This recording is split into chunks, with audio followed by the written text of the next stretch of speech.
All right. Hello, everybody. My name is Jules. I go by Creator Jules on all my platforms. I am a creative in this community, and I was asked to run the arts and entertainment track. I'm also the CEO and founder of How to Be Social. I will be moderating today's panel called Create Your World. It's all about bringing art to the forefront of Dallas and really painting it as a creative hub, because there's so much hidden talent and so many great people, as you will see today, that are really driving the creative innovation in the city. And we want to talk about how we can bring that and paint a better picture of Dallas as creatives. So, Jeremy, why don't you go ahead and start off by introducing yourself?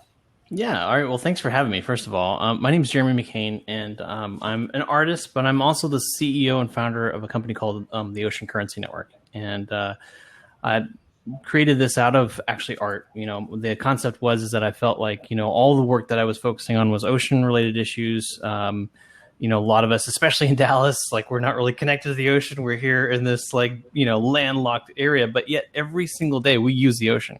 And just like we had an industrial revolution, a digital revolution, we are on the cusp, or the threshold, rather, is a better way to say it, of a blue economy and a blue revolution. And what this is a regenerative economy that's based off of solutions that can not only help the oceans, but also help folks that are connected to the oceans. Anything from data processing to understanding what the threats are facing the oceans, generating electricity with wave energy. It's endless. So anyway, I'm doing that. And then also I am the co-founder and co-host of the Ultramarine Ocean Summit on Sir Richard Branson's Necker Island. And we meet every year. And we bring over 150 people from 15 different countries, 5 different disciplines, to focus on actionable steps to protect 30% of the world's ocean. That's it. That's it. That's it, right? That's nothing. I'm just trying to save the world. That's it. Well, you guys are too. Yeah. In our own ways. I don't know if I'm saving the entire ocean like you are, but trying to keep up. Really? Chris, why don't we go ahead over to you? Tell the people about yourself, who you are. Sure. I'm Chris Norvett. I'm a brand-driven producer of events and entertainment initiatives. That's anywhere from one-off concerts to festivals to programming slates for all kinds of retail and hospitality.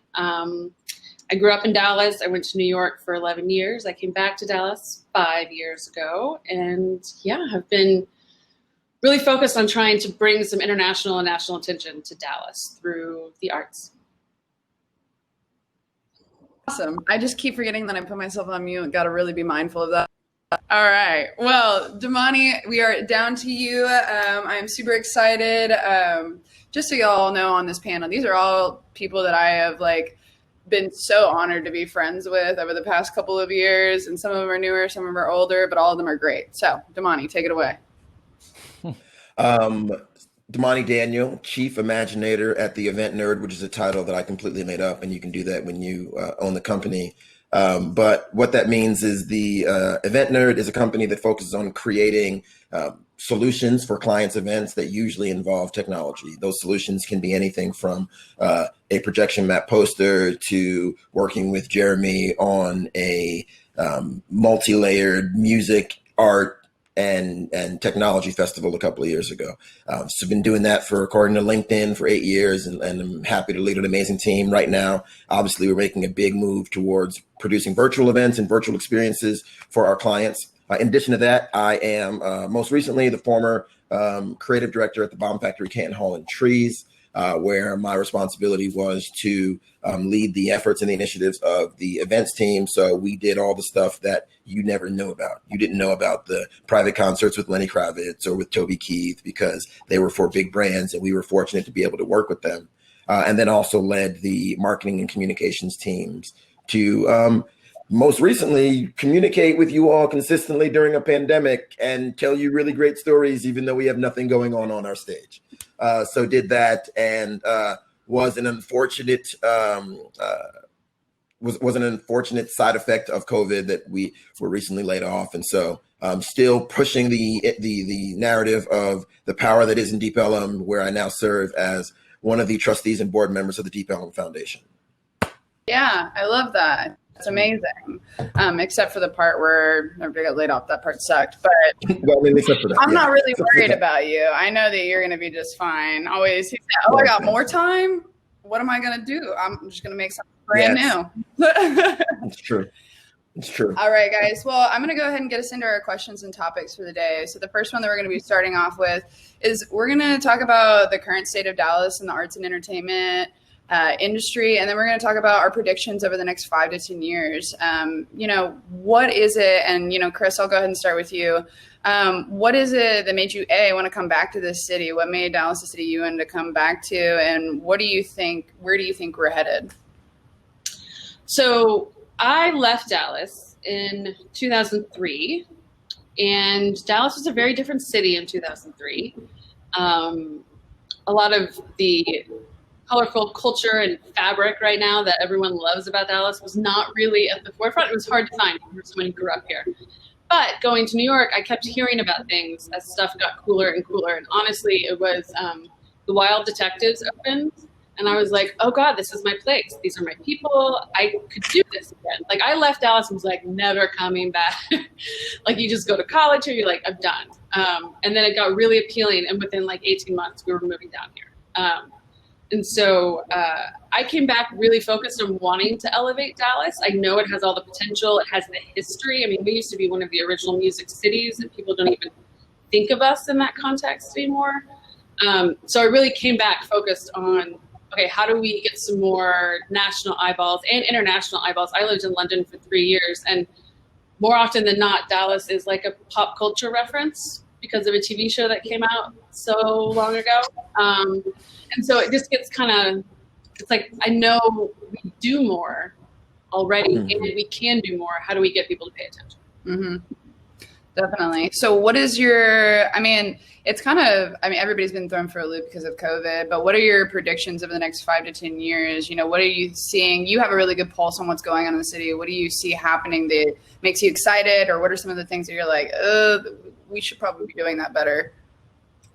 I am very excited about all of the drive-in situations that are popping up, both from like a live concert perspective, but also just a movie perspective. I don't particularly feel super interested in going to a movie theater right now, but like the nostalgia factor and the coolness of like the drive-through, like I think it's really awesome. And so I know of a couple projects actually, working on one for downtown of doing these kinds of pop-up things. And I think it would be super cool to see more of that. I think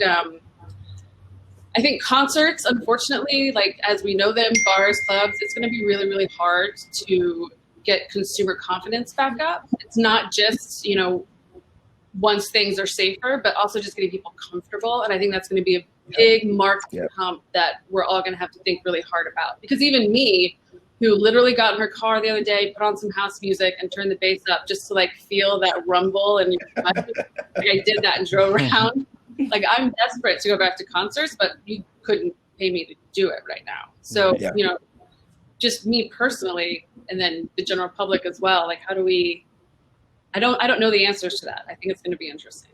Yeah. And who knows, maybe we come up with the answer during this panel.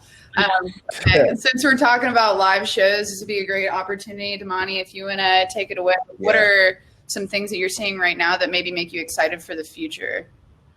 Yeah, so it's funny. My story is kind of the exact opposite direction of Chris's. I grew up in New York and then found my way to Dallas by way of Tulsa, Oklahoma, and a very small town in East Texas. And when I think about what's possible, when I think about what's next for Dallas, I don't look at it as a series of predictions based on what Dallas has right now. Outside of, there's a lot of opportunity presenting itself in this transition time that we're going through, right? There've been analogies about this is kind of a cleaning of the slate. And one of the things that I'm really focused on and really encouraging is live events are not going to look the same ever, full stop, period, right? Up until now, the entirety of the live music and live events industry was predicated upon, let's get as many people as we possibly can into a room. Yeah. And have them breathe on each other and drink, right? That was at its core. That was the essence of the, right? I missed out on the breathing thing. Well, because how are you? It's more I like, haven't seen you since the last conference. like Yeah, yelling it at just gets people. weird. But we were always told that live events, you could never have an experience like a live event in a virtual setting, in a virtual experience. And that was true, but it was only true because we didn't have it. We had options. And all of a sudden you start to realize when you have no other options that maybe virtual experiences aren't so bad. Maybe connecting with my friends on a Zoom happy hour. No, it's not the same. And so what I see as a possibility and a projection for the next 5 to 10 years for Dallas is the possibility that's available to any city that taps into it. And it's my hope that Dallas, being the forward-thinking, tech-centric, that people don't always realize city that it is, that they're able to hop on it first. And that is the ability to create unique, dynamic, and engaging virtual experiences, right? It's not just about a bunch of Zoom rooms and you do a webinar from a Zoom room and you do a virtual background, right? There's a place for that, but like, what is more? The analogy that I always use, and then I'll shut up after saying this, is when we have gone through the kind of iterations or evolutions of entertainment, publicly displayed entertainment, you went from live theater. So you've got the stage, they're on the stage. After the stage comes cinema. There was all this hoopla about cinema was never going to be the same as experiencing theater on the live stage. You wouldn't get the same level of interaction. And then at the beginning, they would just set a camera at the back of the room and watch people on stage do stagey things. But then what we lost in the live interaction in theater, we gained in being able to do forced perspective. We gained in being able to tell richer stories. And then we made the evolution to television. And television was bad because we weren't going to have the big 60-foot screen and you weren't going to be able to sit around with 100 of your friends. And while that's true, and you did lose that, what you gained was the ability to tell an episodic story that lasted for weeks. This is what we're facing now into this future of the arts, is how do we engage with this new medium of disconnected virtual experiences and still give people the ability to create really dope and amazing art. Yeah.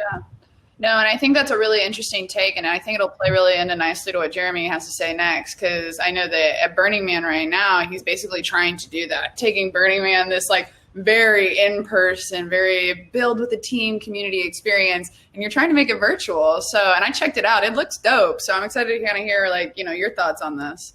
Yeah, I mean, I can't take credit for what Infinite Playa is doing, because it was basically a bunch of people who were passionate about saying, hey, this is unfortunate that the first time in Burning Man's history that we're going to cancel it.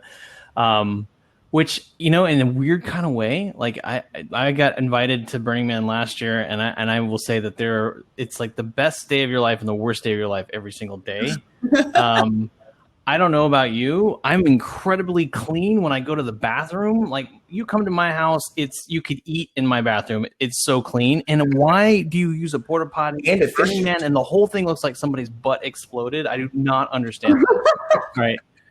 But that being said, there's still some amazing things that are there, and I get to experience those amazing things and have a clean toilet. So, what's really great about this is that these teams who are special effects guys, movie, like CG guys, they're coming in and they've built this whole thing on top of Unreal Engine, and it looks photorealistic. It's super cool.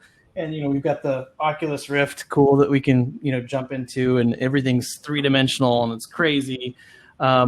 I think it's cool, and I think that right now it's great, but I do still think that there's no substitute for the human connection. And I really believe, and maybe this comes because I spend so much time in the South Pacific talking with indigenous leaders, but I've learned from them that the best time that we could spend with each other is not in a machine time world, but to sit down, talk without agendas. In fact, in Hawaii, they call it talking story, right? It's kind of what we're doing right now. Like we have some questions, we have some things, but we're really just sharing, right? And when you look at those types of things, I think that's the most valuable things. But Burning Man, I think as a whole, is great because at least you have a select group of people who are say, well, you know what, this whole thing is probably going to be crap, but we're going to enjoy it along the way, and there's no expectations. And I think, with this kind of thing that we're talking about, we kind of have to have that outlook because, we're all learning together. Yeah. No, I totally agree. And I think that, each of y'all have brought up such an interesting point of view of what's going on, not only in Dallas, but in the world and how people are trying to adjust to COVID. And obviously, hopefully COVID does end one day and we can all leave our homes. But we had some really good questions from the side panel here. I'm pointing as though I'm pointing to it. This is really hard that it's not a live event, guys. Anyways, but with that being said, so one of the questions that I thought was really good, and I'm going to pair it with one of the questions that I prepared for this today. The person in the side question asks, what do you think local government can do to support the creative community? And I think we all have known Dallas is more of a business, startup city. But the way the creatives have started to evolve is that we're creative entrepreneurs now. It's not just, we make some art and we try to sell it on the side of a street. We have websites, we have social media, we have all these different things. So what should a local Dallas government be doing to support this new evolution of artists? Let's start it back off with Damani. How about that? I think you're muted. Technology company, and I forget names. I think that one of the first things is the acknowledgement of the and representations of art that exist in Dallas, right? I think that Dallas has gotten a rep, and I'm not going to say if it's bad or good. They've gotten a rep for being one type of art to one type of people. And, yes, we have our DMAs and we have our Nashers, and those are world-class institutions. But then we also have the independent galleries and the independent studios and areas like Fabrication Yard that are very much a part of the rich cultural and artistic history of this community, not to mention the history of places like Deep Ellum being a freedman's town and how that has influenced it over the years. And so I think the government first has to acknowledge what about art, what about the artistic community is represented in Dallas? Because once you have an understanding of what there is to celebrate, then you can figure out how to more efficiently and effectively and realistically celebrate it. So that's the first thing. Is like we have to really understand what is the artistic expression that is regularly coming out, right? You look to, like I was talking with someone recently, and there was a developer in town who was doing some graffiti work on the side of all of their buildings, because that's the cool thing to do right now, right? You do murals on the side of buildings. And they brought in the team from Wynwood Walls in Miami. Now, let's be clear.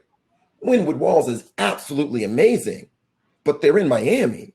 And I wonder how much of that is because the city and, as by extension, the government doesn't know enough about what's available here, that there are artists who create things like Fabrication Yard on the daily. And instead, we flew people in from the other side of the country because we didn't recognize it. And so as the government knows what's out there, they can promote it, they can celebrate it, so that we can start to really recognize the true artistic classes that we have in this community.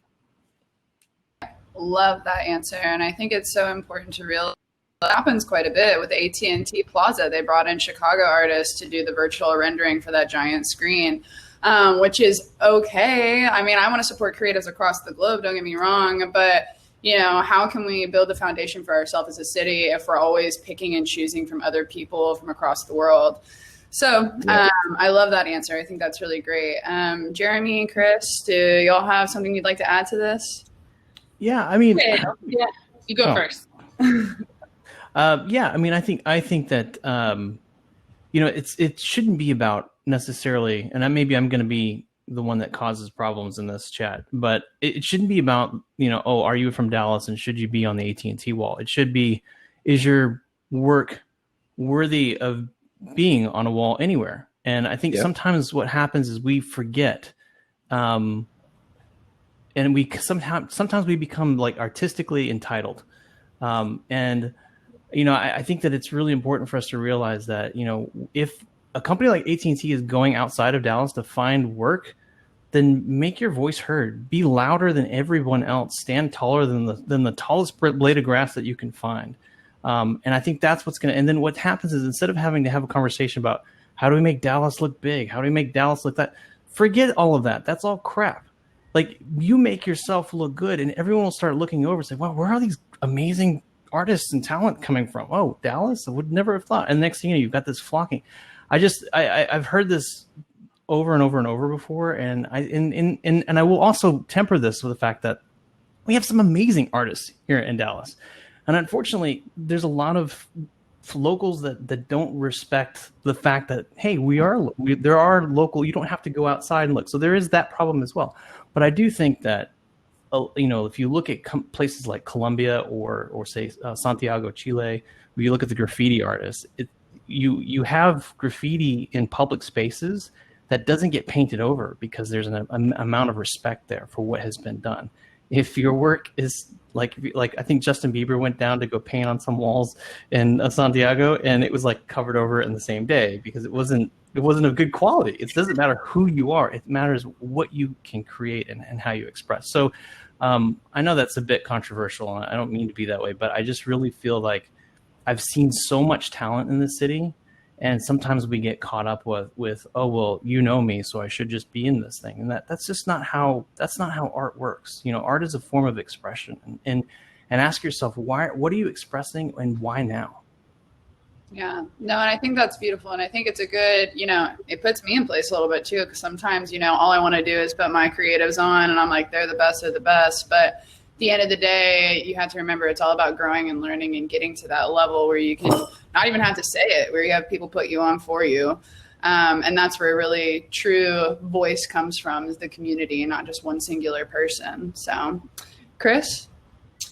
Yeah, I mean, just to piggyback off that a little bit, I do think Dallas in general has an issue taking its homegrown talent seriously.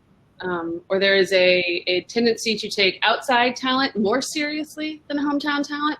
I see that from, on the streets up as well as top down. Dallas is one of the top 5 or top 3 art buying towns, meaning we got a lot of mostly older, wealthy people buying a lot of art nationally and internationally. And very little of that money goes towards Dallas artists. Meanwhile, those Dallas artists are selling over in the countries that our people are buying from. Do you know what I mean? Like, it's not that there's not a demand, but there is some sort of hang up or something. And I see it at all levels. It's not just, the fine art buying world, but kind of all around. Jeremy Biggers does these amazing murals and things, and they get defaced. And I want to be like, who the fuck in this town is doing that? Because it's incredible art. It's well done. It always has a purpose, a voice. And it is really disrespectful for the talent we have here.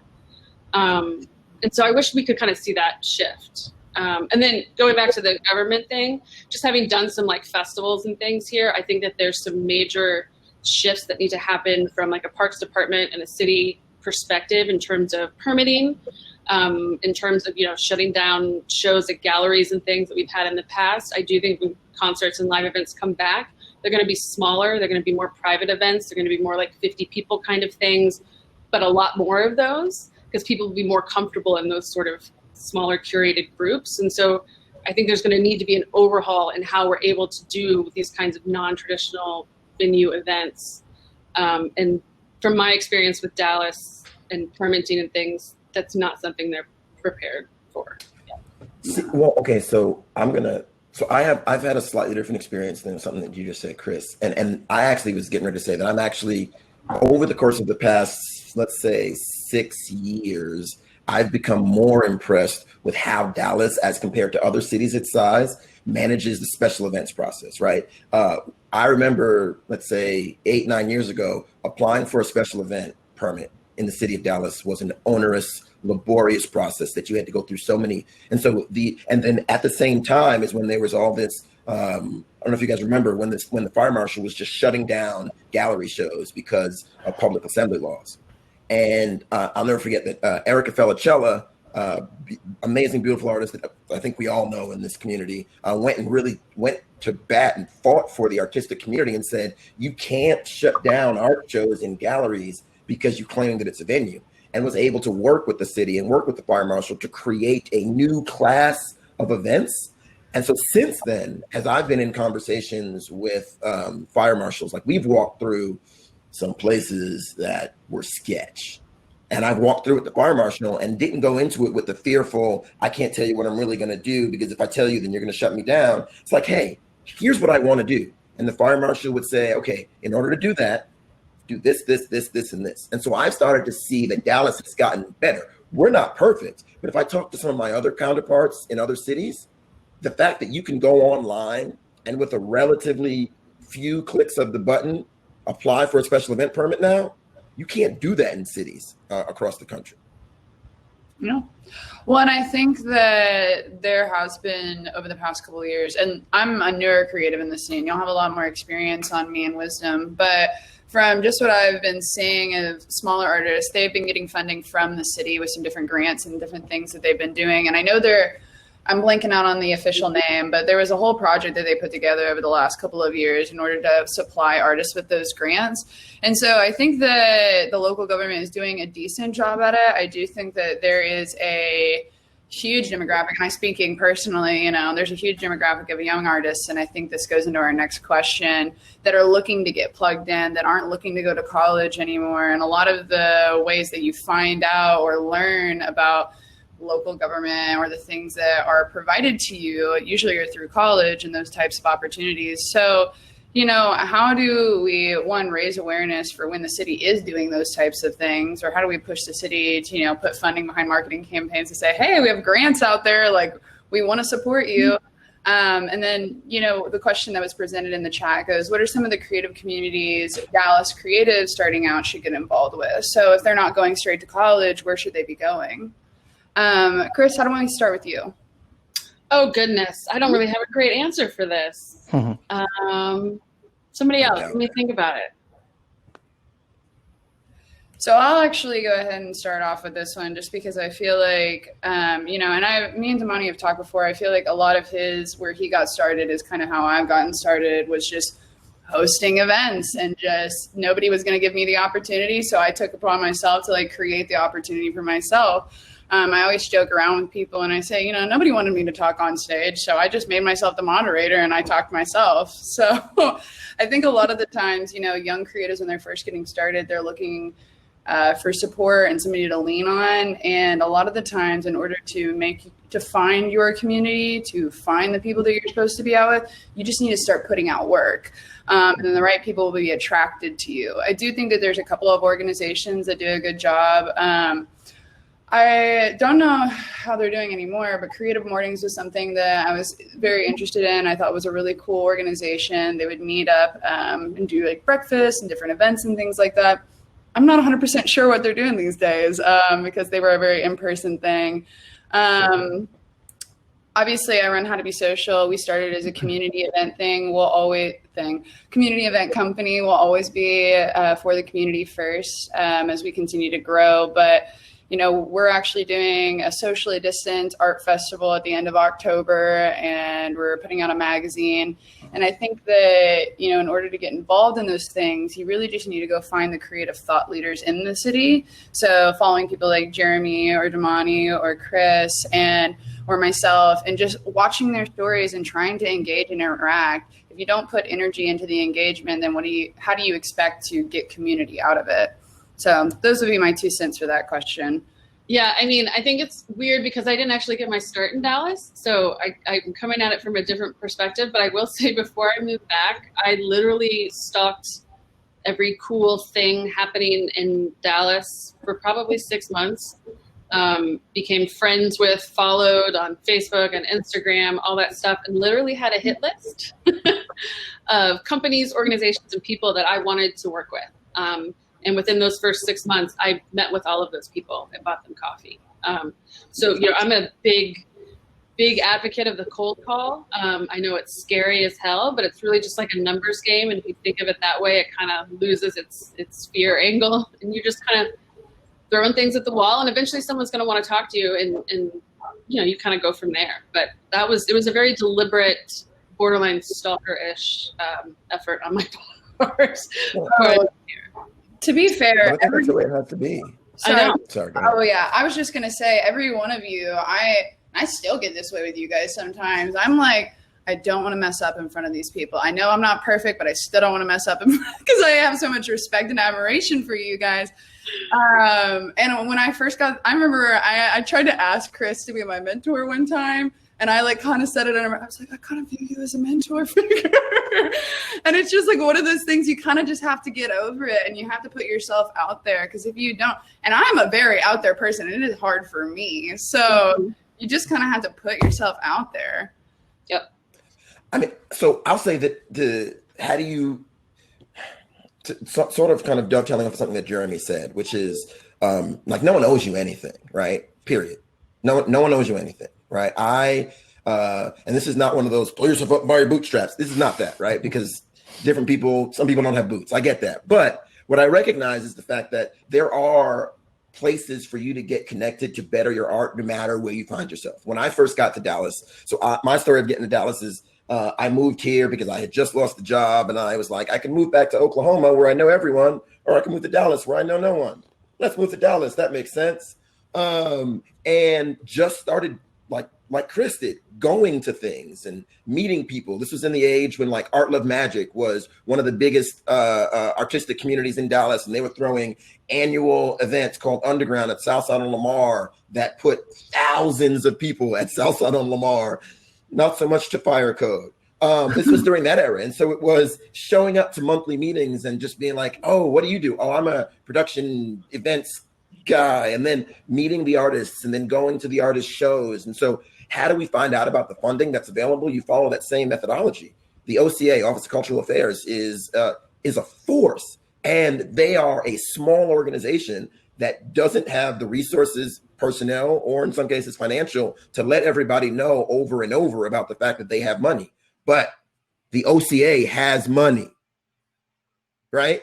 Put together a damn grant, right? Research in the same way that when people were going to college, I remember when I was signing up for college, you had to fill out the Pell Grant, and my mother found me scholarships because I was Black and was right-handed, and I was Black and wore bow ties, and I was like, she just found me scholarships because she looked into it. The same thing is true. The money is out there. The opportunities are out there. Go get it. Go find it, because if you don't, somebody else will. So true. And I think that, there are so many people that, and I think it's a young person thing, to be quite honest. We just don't have the confidence. We haven't, for lack of a better word, fucked up enough yet to realize that everybody fucks up. We all think that we need to be perfect or we're not going to get it right. And you're right. One of the things that I've always complained about is like, I started from nothing. I ain't got nothing. No one gave me nothing. So like, I could have done more research into the OCA. Apparently they have money, but in my head, I was like, they got some money. Yeah. I was like, I'm just going to work my off until I like have other money. And so that was kind of my plan, but everybody's path is different. And I think that as we continue to try to develop, Dallas as a city, and not just Dallas, but, world creatives, I would like Dallas to be thought of as like a thought leader on a global scale when it comes to arts and entertainment. And I think that everybody can get down with that. We don't have a ton of time left. We have about 15 minutes. So let me flip back over to my questions really quick. Sorry, guys. I got a little bogged down there. Where'd it go? So rude. There it went. Okay. And actually, this is a great segue, flows perfectly. So how should artists get their projects funded by the city or by investors in the city? And we brought up two things, the OCA, and we've also brought up that there's a lot of art investments and art dealers that are happening here in Dallas. And personally, I'm curious about the art dealers thing, because how do you find those people? Like, do you just go to every gala? Like, I can't afford a $200 gala ticket, and most creatives when they're starting out can't. So like, how do you get connected to those people? Yeah, I could start off with that. I mean, I will say it being a local Dallas artist and starting off in Dallas is hard because of all the things that you guys already mentioned. It's like, Chris, you've mentioned that, sometimes we don't appreciate our local artists, and that's true. And I don't think that I really realized that until I left the city and started going places and people were eager in galleries to look at my website, which before it was like, they're like, oh, he's an artist. Get him out of here. He's not going to buy any art. That doesn't happen so much anymore, but it did back in the day. And I think, as far as trying to find these individuals and find art dealers and those kinds of things, and again, I'm going to piss some people off because that's my theme today. It's a broken model, man. Like, ask yourself as an artist, like, why are you doing what you're doing, right? And if you know that, and it's because there's something just deeply ingrained in you, because you're the storyteller that's trying to get this thing out that you're so passionate about, well, then, we have all these methods of distribution that didn't exist before. We've got YouTube, we've got Facebook, we've got Instagram. I mean, there's just a ton of different ways. The other thing that I often tell startup artists, that it sounds like a crazy thing to do, believe it or not, it's a really good thing to do. Hire a publicist. And you might be thinking, well, I don't really have a lot of money. Let me tell you something. If you're not going to spend any money anywhere else, start with a publicist first, because you get a couple news stories under your belt, people writing about you and what you're doing and why you're so passionate about this one crazy thing. People are like, wow, this lady is crazy. And they're doing this really beautiful thing. We should talk to them. And next thing you know, you start meeting people that really want to help lift you up, right? And what I would also warn most new startups or new art startups is, don't get caught up in the gallery art dealer world, because a lot of those guys will see you as a commodity. I know that's a horrible thing to say, but they'll look at you as just a product on the shelf, and they're just basically, now the exception to the rule is some individuals in this city who have really changed that model, and I'll shout out a couple of people. You mentioned Erica Felicella. She's one of them for sure. Brandy Adams, she's another amazing Yes. art gallerist who's really tried to help a lot of artists up and coming. And Deborah Ferrari, I've worked with her. I mean, there's a whole lot of lists. I feel like this is like the thing at the Oscars. You go through the names and they're like, why didn't you name me? It's because the music is playing. I can't keep going. But there, but when you look at it from that perspective, you have to, the theme seems like it always comes back down to that self kind of reflection of like, what are you doing? And and the question is always about why now? Why are you doing this thing now? And if you can answer those questions, then it becomes relevant to everyone. And that seems very kind of woo-woo, but when you start doing this and you start, get a publicist, you got to kind of get out there, you'll notice that a lot of these other things will start to kind of fly away. And then, I have my artwork listed on Saatchi Art, for instance. SaatchiArt.com is a great place for artists that are just starting out as well, because people will see it, they market it for you, and you'll get your art sold. And with the COVID world anyway, who wants to go to a gallery? So, you're going to have to start looking at things. I did the same kind of thing. I started doing a lot of stuff online because it's like, I can't do live shows. Last year, this time, we took over Blue Ciel, the rooftop, and I did an underwater performance because they had a pool with a bottom that was crystal clear. And so I had, my models basically there, so you could actually be into the water. So, but we had like a packed house. You can't do that now. So you've got to find these new ways. And I think because of this COVID situation, it now breaks all the models that should have been broken to begin with. And it now gives us the opportunity to really invent ourselves. Somebody's asking me to share the link to the website. Okay. I think that's what she's talking about. Yeah, I'll type that in a second. I already did it. Oh, okay, cool. But you look at these different ways. I'm just going to really quickly, and I'll wrap here. One of the things that I got really frustrated is like, oh crap, well, I can't go to a gallery. I can't show my work. I can't bring people close to explain how the work looks. So I've got to come up with another thing. And so I went completely left field, and I built these little autonomous vehicles that basically go around the water and take all these little samples and look for pollution. And it actually will actively take those values and corrupt my master JPEG files of my artwork. And so it's called, the artwork is called Glitch. So the more pollution that is in the water, the more this digital piece gets destroyed. And you can actually see this happening. And if no one cleans up the ocean or no one cleans up this waterway, then, well, my piece gets destroyed. But if you start to take action, it will slowly repair my artwork. And so this became a tool that I can actually broadcast live. People could see it. They could buy prints. And I never had to go anywhere, So it was kind of like the best of both worlds. So in any case, I'm asking the artists that are watching this just to really, really try to be inventive. And then the last thing I'll say, which I keep saying, and that's the last, is reach out to other artists, right? Because I have gotten everything that I've gotten because I've asked a lot of stupid and dumb questions. If there's anything I'm good at in the planet, it's asking dumb questions. So, bring yourself together with a bunch of other artists, and look, we'll help you. We'll tell you what didn't work. The reason why I have no hair is because I've tried everything and I've pulled it out. So, I want to help. And many other artists in the city are exactly the same. Damani, seems like you had something you wanted to say. Yeah, I mean, that's really what it is. It's like, Jeremy, what's frustrating to me right now, and this is not just in the artistic realm, this is across a lot of industries, but there is definitely a preponderance of it in the artistic disciplines, is this mentality of, well, we're waiting for it to return back to whatever. And the very act of artisticness is that of creation. And so I look at this as an opportunity to create new things and new things. So I'm the host of a podcast by the name of Casually Creative. And we talk to people across the spectrum about what it means to explore creativity in their daily life. We have our traditional artists, and then we also have our presidents and CEOs and scientists. And so I remember we were interviewing, Byron Sanders and I were interviewing Dr. Michael Sorrells, the president of Paul Quinn College. And he said that creativity is birthed out of lack, right? You don't have something, but you want something. And so you have to create a way to acquire, to do, to be. That's what we're talking about right now. There are technologies, for example, that exist right now that did not exist 6 months ago. Yeah. 6 months ago. And so to Jeremy's point, just create dope shit. Like, how do you get funding?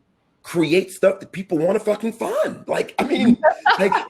And then tell the story in a compelling way, right? The number of times that I've been looking to incorporate something into an event design, and the pitch that I get from somebody would have been better were it drawn on the back of a napkin, is staggering.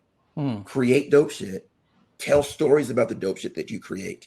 And then, as Jeremy said, call other artists. As Chris said, cold call people and say, I've created dope shit, and here is the proof that I have created this dopeness. I mean, I think it comes from it stems from the fact that we think that our ideas are worth something. But I always say to everybody that your ideas are crap. Nobody cares about your ideas. It's how you execute. That's what you get paid for. Yep. Ideas are worth nothing. My mentor in New York had the same thing. He was like, good idea. What are you bringing to the table? Because it's not the idea. Yeah. I think there's two ways, Jules, back to your question about how to get money and how, if you're starting out. So one, I've been working with a company called Gossipyon. They're based here. And we've actually been acting as brokers, essentially. We have two sides. We artist manage, and then we also work with brands and companies and individuals who either want to diversify their art collection or do something new or take something that they have as an asset and flip it in an artistic way. And we found a lot of opportunities during COVID for our artists that they weren't getting before.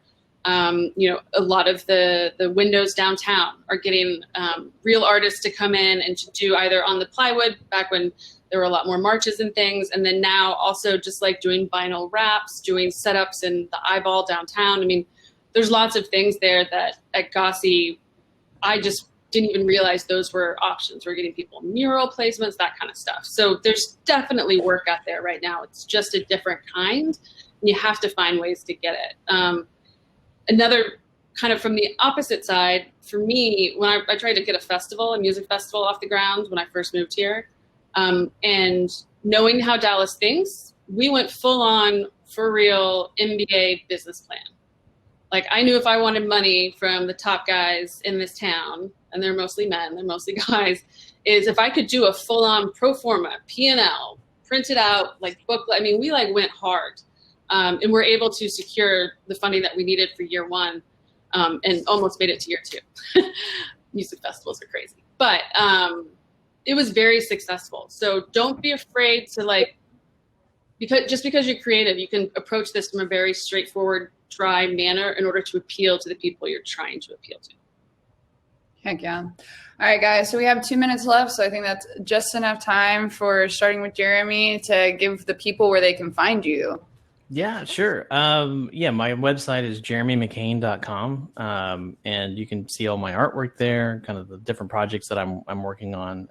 And then for those of you who are not in the art world, but my other company is Ocean Currency Network. That's OCN.ai. And yeah, we're building autonomous drones to identify poachers at sea and to disable them without having to put humans in the way. So some really cool stuff. But, all that came out Are you of art. making killer robots, Jeremy? Yeah, basically, it didn't kill people; it just kills boats. So that's good. Yes. Yeah. I am going to call you later just because I want to be out there one time when it happens. Yeah, come on, let's go. I'm going to go down to the Galapagos. This is where a lot of the big problems are right now. Awesome. Well, Damani, do you want to tell the people where they can find you? Yep. TheEventNerd.com and The Event Nerd across all social channels. You can check out all the work that we've done in the past and just see some of the fun things that we've been privileged to be a part of, including the festival that Jeremy was a part of back in 2018, the Array Thank Music you for Festival. having me. Oh, it was fantastic. You can also check out podcasts, like I said, Casually Creative, a series of casual conversations about everyday creativity and nerdiness. We're in I think episode 21. We've just got over 1,000 listens. It's really a great time. And I co-host it with a good friend of mine and a brilliant voice in this community, Byron Sanders, who is the president and CEO of Big Thought, which is an organization that is built to help students and young people connect with the socio-emotional learning that comes through art. And so that drops every week. And there are a number really great episodes in there. And those are the two things that I'm really most passionate about right now: Event Nerd, Casually Creative, and then my family, my wife and my kids. Love it. All right, Chris, you got 1 minute. Kill it. chrisnorvet.com. You can see what I've been up to there and get in touch with me. KrisNorvet. And then also Gossippion, GOSSYPION.com. And you can see some of the cool stuff we've been doing and that we will be doing going forward. Amazing. Thank you, creatives, for being on with us today and teaching people how they can create their own creative world. If you want to keep up with the rest of the tracks and events that we are hosting, you can go to How to Be Social on Instagram. We are posting it all day today and all day tomorrow. But again, thank you guys so much. Remember, stay social at a distance. Cool. Stay dope, y'all. Thanks for having me, Stay dope. Jules. Thanks so much. Bye. Thanks, guys. Bye.